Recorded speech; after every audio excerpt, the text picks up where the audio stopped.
I want to thank everyone for coming out this morning. We apologize for the early start. We have a lot of schedules we had to accommodate, and we're glad you're here. I hope you're all as excited as I am about today's hire. We're getting a young, ambitious, up-and-coming, and highly respected man to lead our men's basketball program. He has Division I head coaching experience, has been a successful recruiter at every stop, takes compliance very seriously, and he is a motivator of young men. Everyone I talked to was enthusiastic about Coach Ford. When I talked to Dan Muller at Illinois State, he told me Coach Ford is a great communicator, unbelievable recruiter, and the players will love him. I visited with Shaka Smart, and he said Dana's teams were well organized and extremely tough. I even talked to Fran Fricella at ESPN, and he said Coach Ford is a great person, firm and tough, but not demeaning, a great leader, and an undiscovered gem. Kermit Davis, former Middle Tennessee State and head coach recently hired by Ole Miss, said Coach Ford will be embraced by the media, has great depth as a person, and his teams are very well prepared. Finally, Rob Covington, former Tennessee State player and current player for the 76ers, said of Coach Ford, "He will push your players like they have never been pushed before. Coach cares about us as much off the court as he does on the court. He wants us to succeed as men." His coaching pedigree is impressive. He's worked under Greg Marshall, Dan Muller, John Cooper, and played under Porter Moser. There's no doubt he comes from the right coaching trees and will be a great addition to our program. When you consider what Coach Ford has done, his resume is impressive. But when you consider that he was the 5th youngest head coach in Division I this season, with 4 years of head coaching already under his belt, then you can understand why all of us are so excited here today. During his time at Tennessee State, he turned a 5-win program into a 20-win program in a year's time. To do that with limited resources and a saturated media market is remarkable. He doubled the program's attendance average. He won Conference Coach of the Year and won the Ben Jobe Award as the top minority coach in Division I. His teams got votes in the AP poll. He had 5 all-conference players in his last 3 seasons, and he's recruited the likes of Fred VanVleet, Paris Lee, Mikhail McIntosh, and others around our league. One of the primary characteristics we were looking for was someone who would embrace the community and be involved in our community. You will soon find out by his enthusiasm that he's a people person and wants to make our community a better place, along with obviously winning basketball games. At this point, I want to turn it over to President Cliff Smart, so we'll talk about the process and then introduce you to our new head coach. Thank you. Good morning, everyone. As we begin the process with an overwhelming pool of potential candidates for this position, it was evident very early to me that whatever choice we made, we were going to put someone in front of you today who was both a great person and a very capable basketball coach. My focus was on character, while Kyle focused on the basketball side. Within the first 15 minutes of talking with Coach Ford Sunday morning in Chicago, I was excited about the possibility of him becoming our coach, and I could tell he was extremely excited about this opportunity. He and his wife Christina have great personal stories. They have achieved success in their lives despite hardship. They've overcome obstacles. Coach Ford's leadership style and tone are consistent with mine. Coach talked about building relationships with his players, making them better people. His one rule: do the next right thing, loving them, instilling discipline in them, expecting them to be successful in life and on the court. That kind of relationships helps push them harder on the court as well. I learned of his faith, his commitment to doing his job the right way within the rules, his philanthropic work, and his community engagement. I am confident he and Christina will come to love this community as he and his family are embraced by Maroon Nation. In fact, as we talked to people after the interview, we learned, Dana, I think that people talked about your wife, Christina, as the real superstar, and she's down here on the front row. I don't think we could have found a better fit for our program. I want to thank the search committee for their tireless efforts over the last 2.5 weeks. To Athletic Director Kyle Motes, Associate AD Casey Hunt, Rachel Dockery, faculty member James Satterfield, and community members Joe Turner and Ed Pinniger, a heartfelt thank you from everyone here. The hours you spent reviewing applicants, making calls, presenting your recommendations to me and the board are much appreciated. When the Board of Governors met yesterday, they unanimously approved Kyle's recommendation, my recommendation, and that brought closure to what has been a thorough and exciting process. I want to thank Carrie Turgeon, our board chair, who is here today, for her support throughout this process. With that said, it gives me great pleasure to introduce the person you came to see. Ladies and gentlemen, please welcome to Missouri State University the 18th men's basketball head coach, Dana Ford.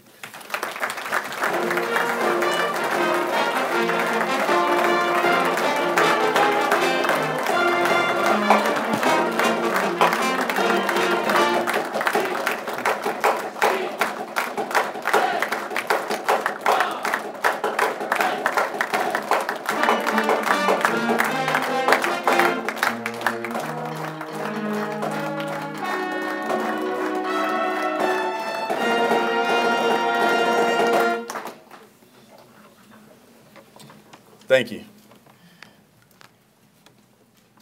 On behalf of me and my family, I just want to start by thanking everyone for taking the time to come here today. It really means a lot to us. Obviously, I want to start off also by thanking President Smart and Athletic Director Kyle for believing in me, believing in my family, that we are ready to take on this challenge, and we will forever be grateful for this experience. The next person I'd like to thank is my athletic director, Teresa Phillips from Tennessee State University, who hired me about 4 years ago as the youngest Division I head coach in America. And her leadership and her confidence in me is something that's helped propel my career to the next level.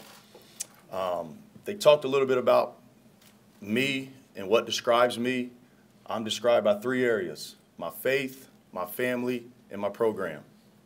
My faith is what leads my life. I truly believe that it was just a pure act of God that I became the head coach here.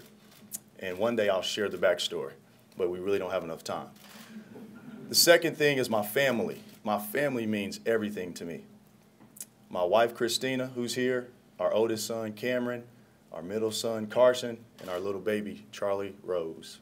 And then we'll have another baby in July. So it's growing by the minute. The program. I met with the players last night. It was one of the very first things I did once it was official. I met with them for about an hour and a half. I'm glad to see a few of them came today. We told them not to skip class, but if they didn't have class, they could come. So hopefully no one skipped class. But the number one message I shared with them last night was, today and only today is the program about me. After today, it's no longer about me. It's about the players. That's the number one thing. And I was able to share with them that I've gone through the same experience that they're going through right now. When I was at Illinois State, there was a coaching change after my freshman year. And they hired a new coach, Porter Moser, and we all know that he's on a remarkable run right now. I'm not sure if they play tonight or tomorrow, but obviously we'll all be pulling for them to win and advance into the Elite Eight. But I shared that story with them to show them that I could relate to them and that I've been a part of what they're going through, and that it actually ended up being a blessing in disguise for my entire life. So it's not the end of the world, it's just the start of a new world. And this will be a players first program. They will be held accountable, but they will be loved unconditionally. And the greatest form of love is discipline. The greatest form of love is discipline. Not demeaning, just discipline. And discipline for us is just do the next right thing. If you do the next right thing, everything else will take care of itself. Isn't that right, Coach Rowe? Is that right? All right. Discipline. So, just a little bit about me. I did play at Illinois State University for Porter Moser. After that, I was fortunate enough to be hired as a graduate assistant by one of the best coaches in America. At that time, he was at Winthrop, Greg Marshall, who later became the head coach at Wichita State. And I think that just me saying that speaks for itself. We all know that that is one of the best programs in America. And If you've learned anything about the game of basketball from him or how he's ran that program, then obviously you know something, okay? After I spent some time at Wichita State, Dan Muller hired me back at Illinois State to be his associate head coach. Was one of the hardest decisions I'd ever had to make, and I made the decision, and fortunately for me, it has really paid off. Because after that, Teresa Phillips hired me at Tennessee State because of my associate head coach experience. And at Tennessee State, we turned the program around that literally had one winning season from 1995 until they hired me. And that one winning season was due in large part to Robert Covington, my very first recruit, who's now a member of the Philadelphia 76ers. And since he left, there's only been 3 winning seasons, or 500 or better, as like people like to say on the message board. If you don't have a losing season, you got a winning season, okay? And we were fortunate enough to produce those. Tennessee State is a great place to learn how to be a head coach. It afforded me opportunities to make countless mistakes, but at the same time be able to overcome those mistakes and put out a good product. I was hired there to build a winning foundation, and we did that. I was hired here to win championships, period. That's a good thing. You know, last night I talked to a small group of donors and board members who I would also like to thank, the board members, for the unanimous vote. That's the first unanimous vote I've ever gotten, ever, okay? But what I told them was the number one thing is we have to change our mindset. Our entire university, we got to change our mindset when it comes to men's basketball. When the word championship is brought up, we've got to be about that. That's got to be our expectation. Every time we step into an arena, when we're walking around in Arch Madness, when they see our fans, they need to think, man, they just think they're going to win. Our players need to think they're going to win. Coaches need to think they're going to win. Everybody's mindset's got to change. That's the first step. It doesn't guarantee you anything, but if your mindset isn't right, you'll never get to that pinnacle. And it's a challenging pinnacle to get to. When I was hired at Wichita State as a GA, we were on the bottom. When I went back as an assistant coach, they had changed it around and brought it all the way back up to the top. As a matter of fact, when I was a GA there, you guys were on the top. I was inside this building when Kyle Weems made a three-pointer with about 2 minutes to go from the left wing to seal the deal on a conference championship. And that's got to be our expectation.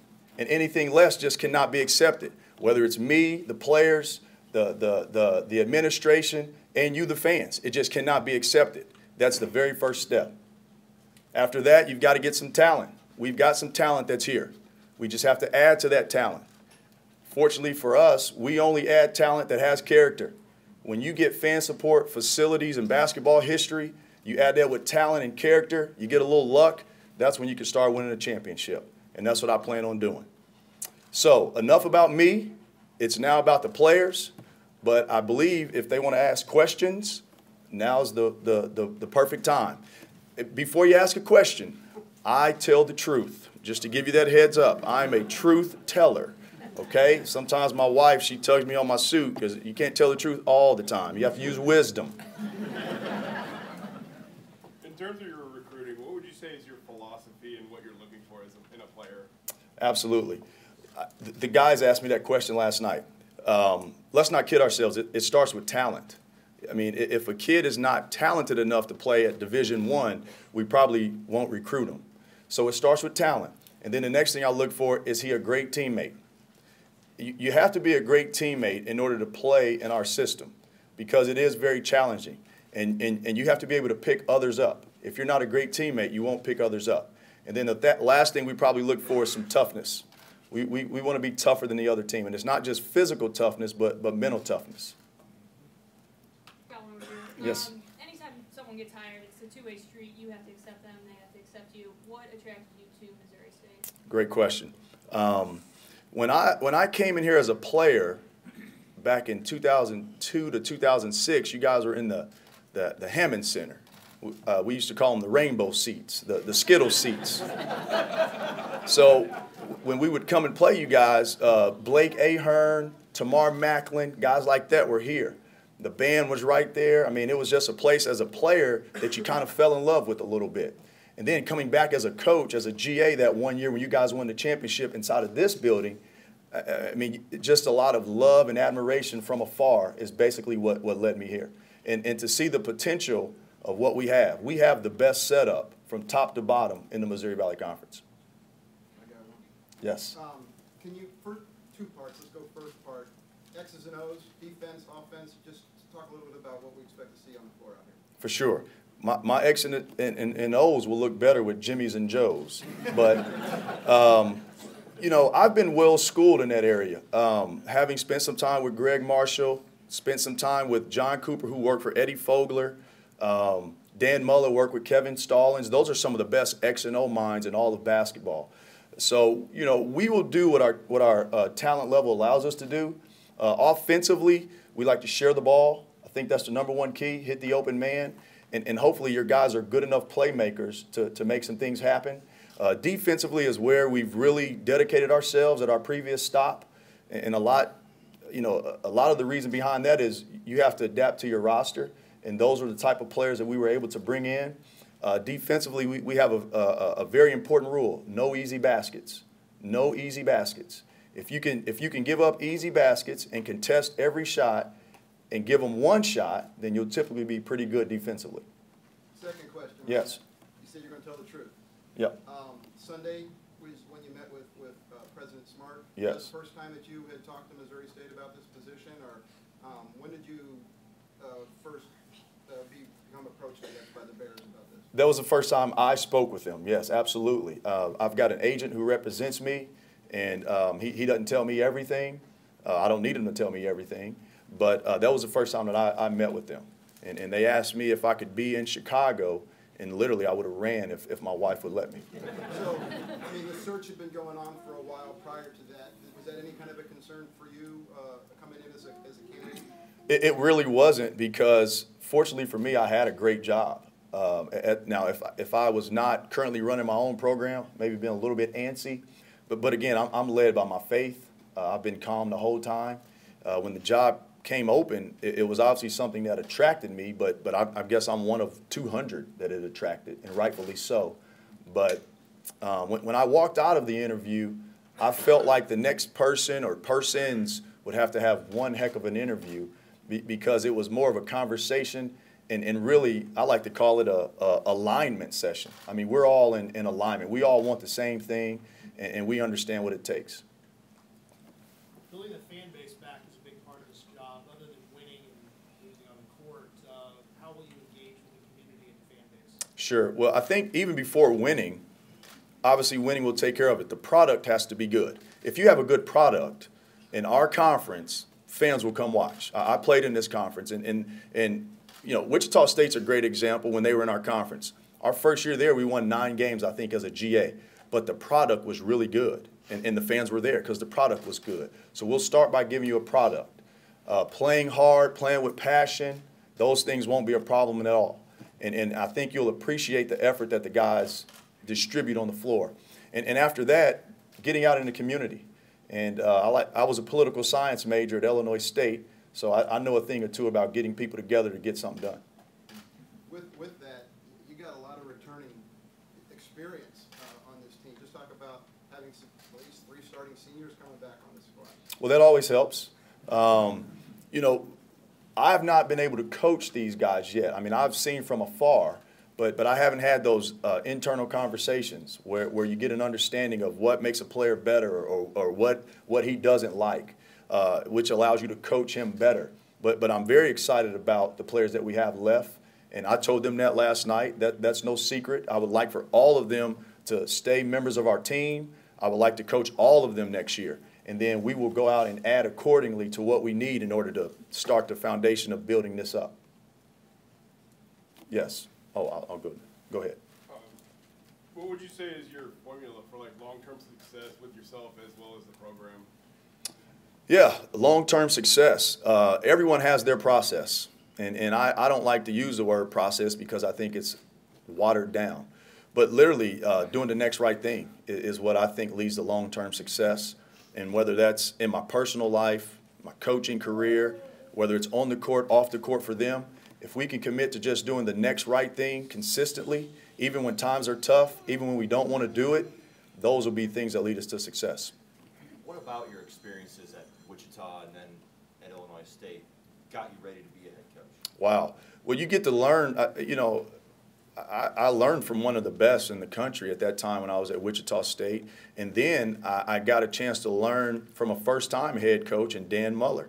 So I've learned from two really, really good people and good coaches. And I've seen the programs in our league that have the things in place to be really good. And so we have those things in place. And there's no reason our expectation level should not be above and beyond everyone else's. Everything starts with a mindset. Both those guys have tremendous mindsets. Then you've got to get the talent with the character, and you just got to keep going one day at a time. And as you can see, typically those guys, they're doing the right things. You don't hear much about Dan Muller or any other coach I've been with in terms of the negativity around college basketball. Can you talk about, is the Valley wide open? Is there an opportunity to because of Wichita taking off, to go to the top and to stay at the top? Even if it wasn't wide open, we've got to expect to get to the top. But I do think it's open. There are a lot of teams in the league that return a bulk of their talent. I think this is in terms of first team, second team, the least amount of seniors that have been on that team in quite some time. So there are some established programs in the league, but our approach is not so much as is the league open next year, but what's the right thing to do today for us, and hopefully that'll lead us down that road. Your staff, you bringing anybody over from Tennessee State? What's your philosophy on that? As of right now, that's yet to be determined. We've got to wait and see what happens at Tennessee State, and then we'll move forward on that accordingly. I will say this, I've decided that I'm going to have a sit-down with every member that's on the current staff. I think that's the right thing to do. They've held this place afloat, and truly, college basketball, you're only as good as your staff. And so I'm sure they've done a lot for their previous coach, and they've done a lot for these players, and I owe them the right to sit down and interview like anyone else. What were the biggest obstacles you faced at Tennessee State? You mentioned that it was a losing program before you got there, but what were those biggest obstacles you faced to win? Right. Well, I'm just a huge proponent of the three things you need to be really good are fan support, facilities, and history. And at that time, the history at TSU had not quite been as good. They had some history that dated back to maybe the 80s and the 90s, but that 10 to 15-year window before I was named the head coach, the spotlight had not been on the program. That makes it very hard in recruiting. We did have some of the better facilities in the Ohio Valley Conference, and in order to get the fan support, we needed a better product. So walking through the door, we really didn't have those three areas at a high enough level to be as successful as we wanted to. And another thing is the evolution of recruiting, where it used to be schools like Tennessee State could get the transfers from Kansas, Kentucky, or Missouri, but now a kid leaves Kansas and goes to North Carolina State, or a kid leaves Missouri and goes to Creighton. Those things make it harder at that level. And you think those things are here? Yeah, we've got the best setup in the Missouri Valley, the 8th best league in the country. We've got the best setup from top to bottom, as long as you guys come to the game.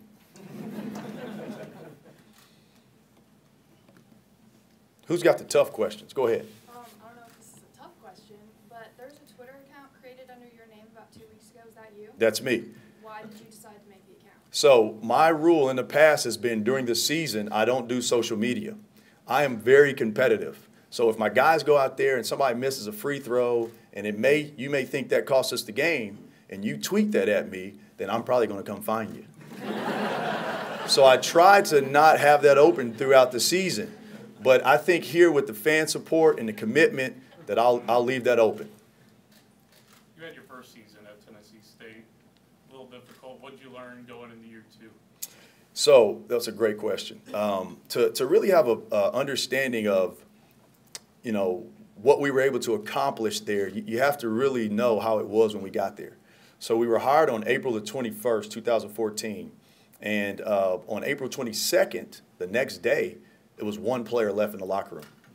And if you think about it, having to recruit April 22nd, one player at a school that had one winning season since 1995 and a first-time head coach. So, I mean, there was mistake after mistake after mistake. So what I learned was I was going to make a lot of mistakes. But if I could just get over that and keep working, that we could get it turned around. I spent some time there as an assistant coach, so I knew that I could go out and find the guys that could help us win. And one of the things we decided to do was we decided to have a 5-year plan. And we weren't going to be too caught up in our record the first year. Now, we had no idea we'd have the biggest regular season turnaround of the season to go from 5 to 20. But at the end of the day, it ended up being a really good feather in our hat, especially with recruiting. Do you have a 5-year plan here, or is it a little less than that? 50-year plan. A lot of fans will, the first thing they're going to do with a new coach is look at the win-loss record. Sure. They see a losing record. So what should the fans know about that, and especially coming into a program that just had a disappointing season? Sure. Well, again, you have to understand why that record is that way. If there's a person in America who could take over a job that hasn't won in quite some time with one player in the middle of the spring and have a winning record that first year, then you guys should have found him. It was just, the first year was hard. And since that first year, we have a 52-39 record, and 9 of those losses were due to the fact that we had to go play Duke at Duke, Kansas at Kansas, Virginia at Virginia, North Carolina State at North Carolina State, Texas at Texas.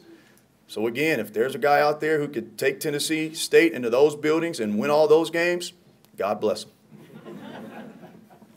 You mentioned a lot of tough non-conference opponents there. Is that something that you're going to want to bring to Missouri State? Absolutely, and we're going to try to attract them into our building. There's certain methods to the madness that you can use to do that, and hopefully we can do that. I will say this, the atmosphere will help. If you've got a big-time atmosphere and they look at it as a quality opportunity they'll think it's a road win, they'll come in here and play. So a lot of it has to do with our setup. Yep. But we won't be afraid to play anybody. How about playing Mizzou? Have you talked to Coach Martin over there, potentially getting that rivalry going again? I have not spoken with him in regards to that. We've exchanged text messages, but not in terms of scheduling. And once I get a lay of the land here, I will dive into scheduling, but I'll give it a shot. You want me to do that?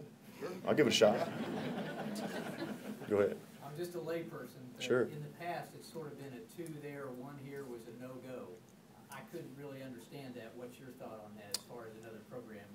They get us twice and we get them once here. Yeah, 2 for 1s, right? Well, it won't end up being a no-go. If you sign, we're going. If not, we're going to build. They're going to give us a lot of money. We're not going to take a small amount. But we're going to go. We're going to go. So, again, there's methods to the madness. I mean, scheduling is difficult because everyone has to do what's best for their program. And everything is about timing. One of the reasons we were able to make a big jump from 5 to 20 that year was because our first year we were really, really bad. So everybody wanted to play us. Like, even the bad teams wanted to play us. So I'm sitting there going, oh, they lost 22. Hey, I'll play them. So after we won 20, nobody wanted to play us. And then we went to Duke and played them well. Nobody wanted to play us. Last year we played Kansas, NCAA tournament, Purdue, NCAA tournament, Texas, NCAA tournament, Lipscomb, NCAA tournament, Murray State and Belmont are in our league. We literally played 7 NCAA-worthy opponents. And that's some of our 15 losses. But at the end of the day, you have to play who wants to play you. If we can get someone in our building, we're going to get them in here. Next season will be 20 years since this program was in the NCAA tournament. Your contract looks like has some incentives about getting back there. How important was that in the discussions about taking this job? Was the importance of the postseason?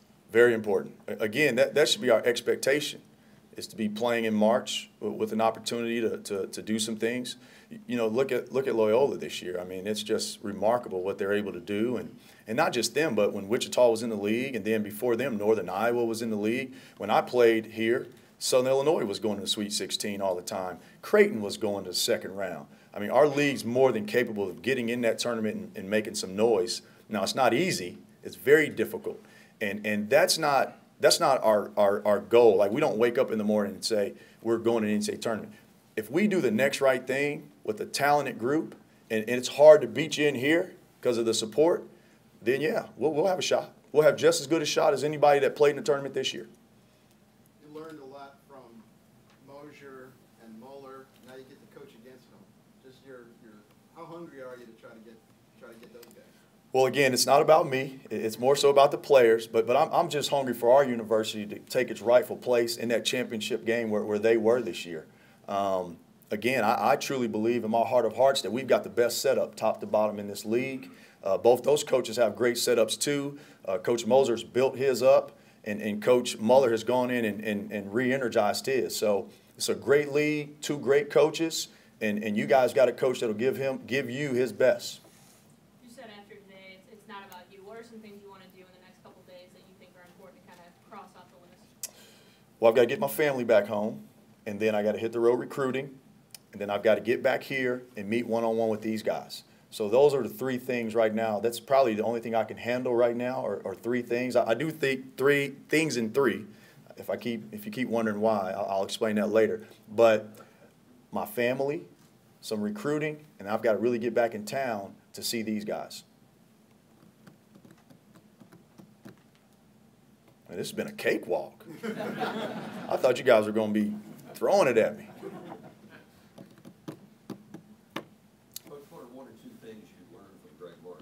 Sure. You know, when I went to work at Winthrop, I was 21, and he could have told me anything, and I would have believed it.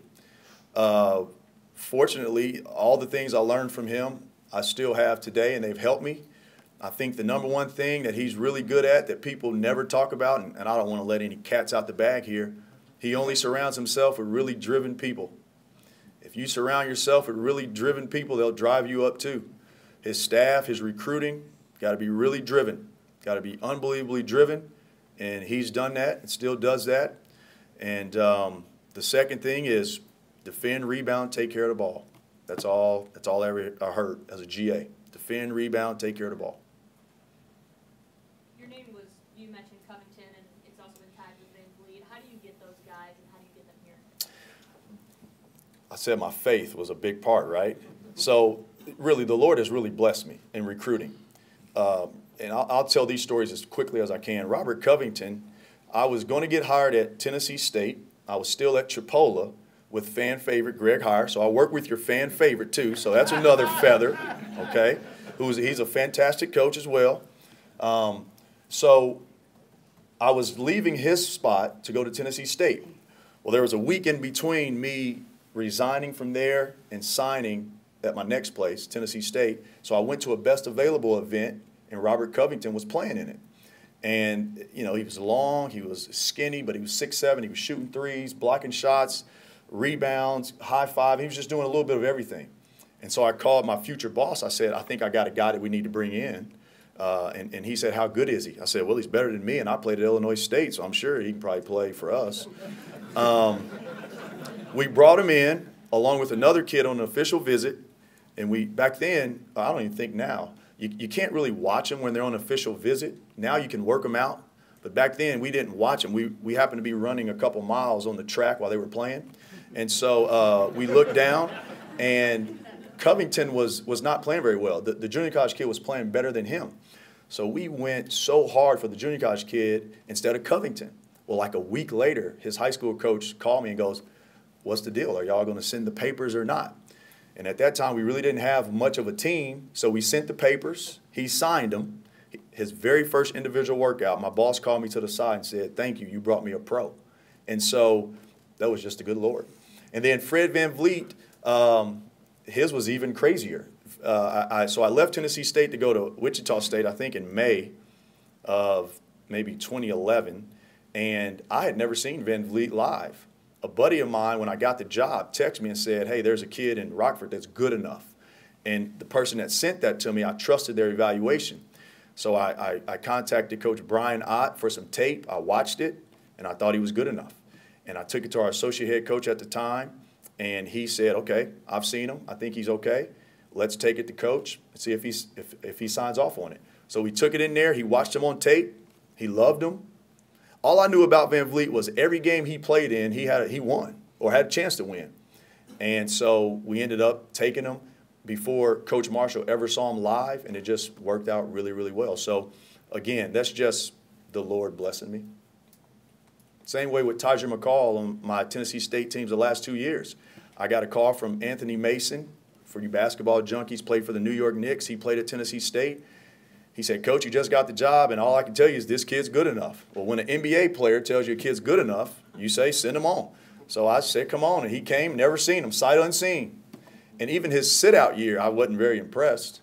But then when those games got here, first game as a Tennessee State Tiger, he had 21 points and 10 rebounds. His mom was at the game, so maybe that helped. But I'm just a blessed man. Another question for you. You mentioned changing the mindset of the players. They should expect to win. Kind of inheriting maybe a skeptical fan base right now. How do you change their mindset? Just continue to challenge them every opportunity I get, like I'll do the players. There's a price to be paid. There's a price to be paid if you want to be a champion, if you want to be good. That goes for the fans, too. Your price to pay is a season ticket. That's it. That's easy. These guys are the ones paying the real price. They got to give the blood, sweat, and tears. The fans have the easy price to pay. Give it a shot. See if you like the product. If you don't like the product, then save your money. What made the timing right for you to leave Tennessee State? That's another great question. I just think the place that I'm coming, well, let me backtrack. My wife okayed it. She okayed it. So, no, you know, again, I'm really driven by my faith, and I felt like maybe it was a time for change. At that time when I felt that, I didn't know what the change was, but this opportunity presented itself and was offered, and I was confirmed that this was a time for a change. We're very proud of what we accomplished there. Great people. Great people that I've grown to love. They were great to my family, great to me, and I will, forever be indebted to them. You just, Oh, sorry. Go ahead, sir. how much time or how do you feel about free throws? Yeah, great question. So, the gentleman back there asked me one of the things I learned from Greg Marshall. Well, I learned after every shoot around you need to spend at least 10 to 15 minutes before the game shooting free throws. Dan Muller, we shot free throws every practice. Murray State's got a really good basketball program, and they've got a radio guy who tweeted one time, if you can't make your layups and free throws, nothing else is going to matter. And you don't have to be a basketball coach to know anything about basketball. So I've adopted that philosophy too. If you can't shoot free throws or make free throws and make layups, nothing else really matters. So we'll spend a lot of time on that. Can you make them? Yes, sir. Okay, we'll get you in here to help. There was a question here, yeah. Yeah, just talk about the move for your family. You hit it on it a little bit, but making home in Springfield. Yeah, Nashville's a great city and has been really, really good to us and our family. One of the hardest things to do is leave our church. So that'll be one of the things that I get to when they get here. That'll be one of the first things we do is we've got to find somewhere to attend and be a part of and fulfill the things that God has for us. After we find a good church and my wife picks the house she wants because she won't let anyone else have any input, we'll be good to go. I've got 2 boys, and they just love basketball, and they'll love to be around these players, and they'll be in here shooting. And hopefully my 14-year-old, hopefully he doesn't get up more shots than our guys. He was actually one of the better shooters in the program at TSU, but we've got to fix that, okay? We got to get him lower, okay? It's not his time yet, okay?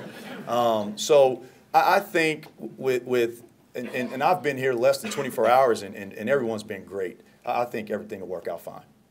And there's no traffic here like in Nashville. Yes, ma'am. You mentioned the magic of free. Yes. Well, again, my faith, Father, Son, Holy Spirit, that's where I got that from, and that's been given to me by some of my mentors. And if that's all he can handle, I know that's all I can handle. Yes. You mentioned earlier that John Cooper is considered a like mentor for you. Yes. Could you explain a little bit? Yeah, so John Cooper, who's probably is more responsible for me standing here than than anybody else that's on earth. He hired me at Tennessee State as a 24-year-old assistant coach.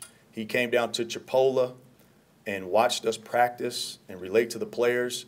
And when he left, he was the associate head coach at Auburn at the time. When he left the gym that day, he told his wife, if I ever get a head job, I think I got somebody I'm going to hire. And Earl Grant, who's the head coach at College of Charleston, I also spent time with him at Winthrop. So for all you guys that are worried about my coaching and all that, I've worked with Greg Marshall, Dan Muller, Earl Grant, Greg Heyer, Chris Jans, who's head coach of New Mexico State, and those are really, really good basketball minds. I played for Porter Moser.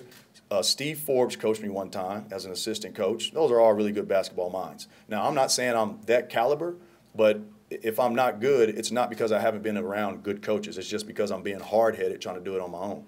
But Coop hired me, and he taught me how to be a man. He taught me how to be a husband, how to be a father.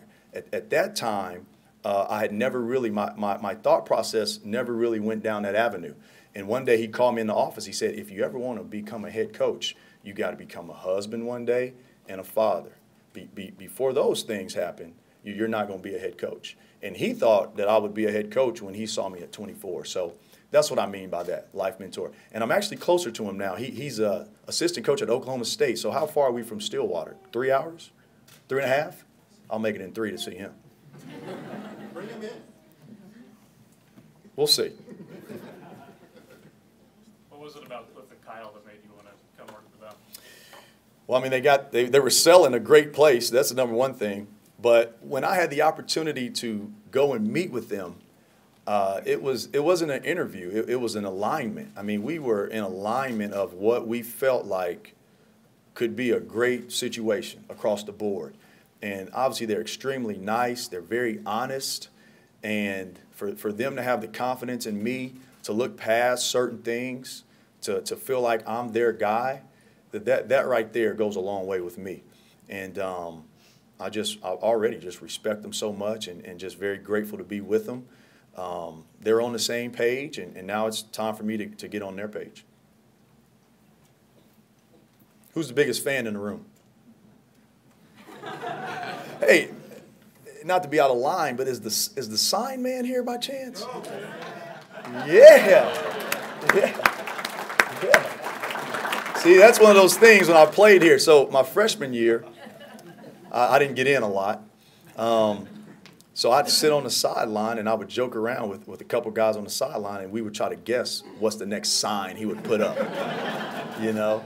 So that's good. I got a couple of words for you. All right. Looking forward to it. And I heard you got some pizza, too. I got a few in Got some pizza. Okay, good. I'm just no country boy. Yeah. I've been a season ticket holder for 60 years. Okay. Appreciate that. I'm a country boy, too, from Tams, Illinois. Tams, Illinois, 500 people. Grew up in a 19-foot trailer. Can't get my grandmother to move. I keep telling her, Grandma, we can move. She don't want to move. I'm a country boy, too. It's a good fit for me. If you'll see me in a suit on game days and obviously today, but outside of that, you won't see me in a suit. But I do look good in one, right?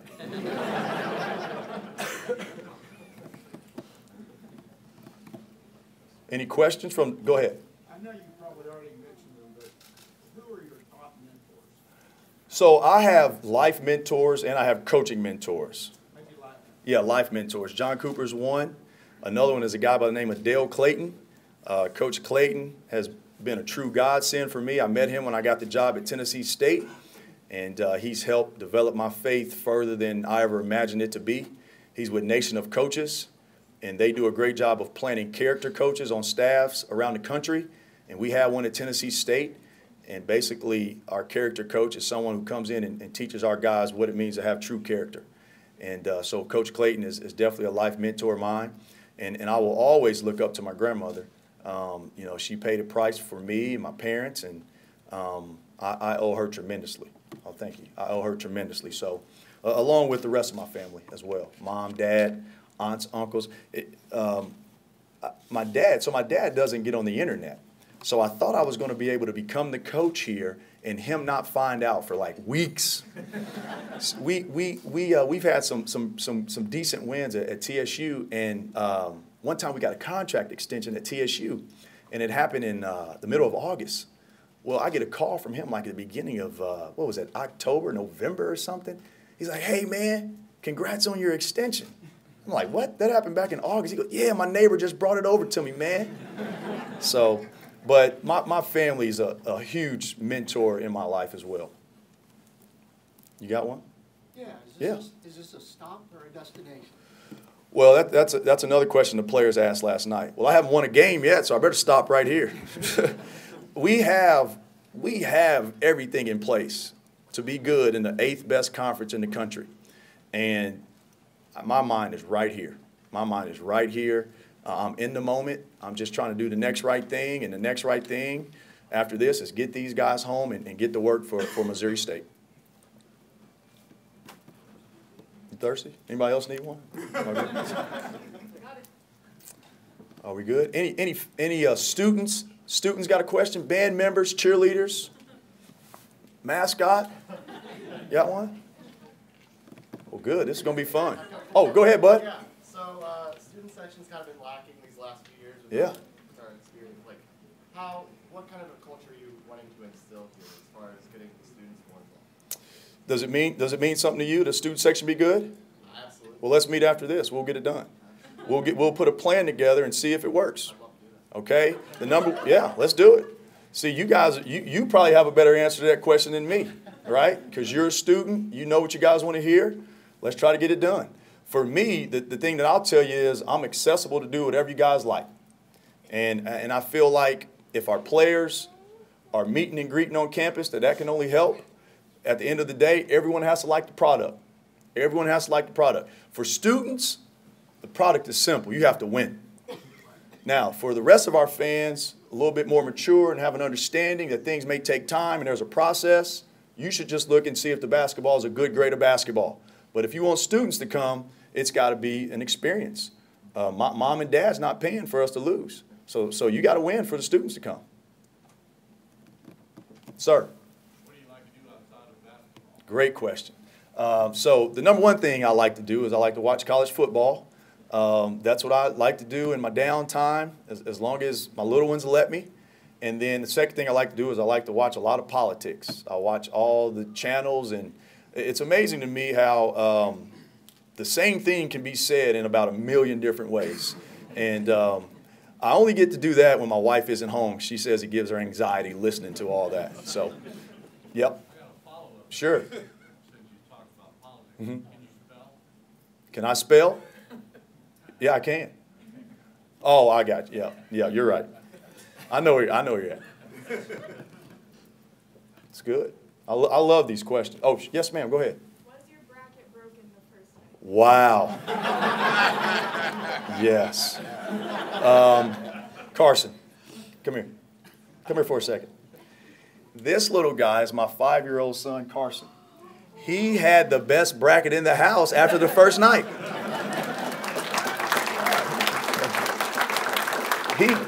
He picked Loyola, he picked Buffalo, and he picked Marshall. All three. Now, Texas is his favorite state. That's where his grandmother lives. So he picked Texas Southern, becoming the first 16 seed. And he almost got that right because a 16 beat a 1. Then he picked Texas and Texas Tech in the championship. But right now, the only team left on his little bracket is, I think, Texas Tech. So he still got a chance to win it all. So my bracket was busted for sure. But his wasn't. All right, go sit down, buddy. Good job. Did you pick Loyola?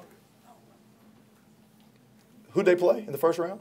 Miami. Ooh, unfortunately, Coach Moser, I'm sorry I picked Miami, but I'm glad you won it. Did you go Marshall over Marshall?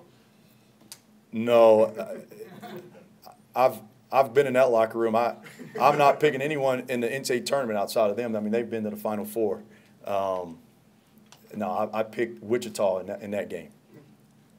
Yes? Coach, coming from an HBCU, can you just talk about how that maybe influenced you and some of the struggles there, if you will? Yeah, that's a really, really good question. He talked about, coming from an HBCU, and Tennessee State, like I said, will always be dear to my heart. One of the things that attracted me to Tennessee State was it was a HBCU, But we played in the Ohio Valley Conference, which made it even more challenging of a job. But to be able to build up a program like that to where we can go on the road and play programs like North Carolina State in overtime and Duke to the last 8 minutes and almost win at Texas, I mean, those are things that for a university that may struggle for positivity sometimes, to put them in that positive limelight, that was something that I knew we could accomplish, and that did attract me to there. But I really feel like the foundation's been laid there, and hopefully the next coach can take it to the next level.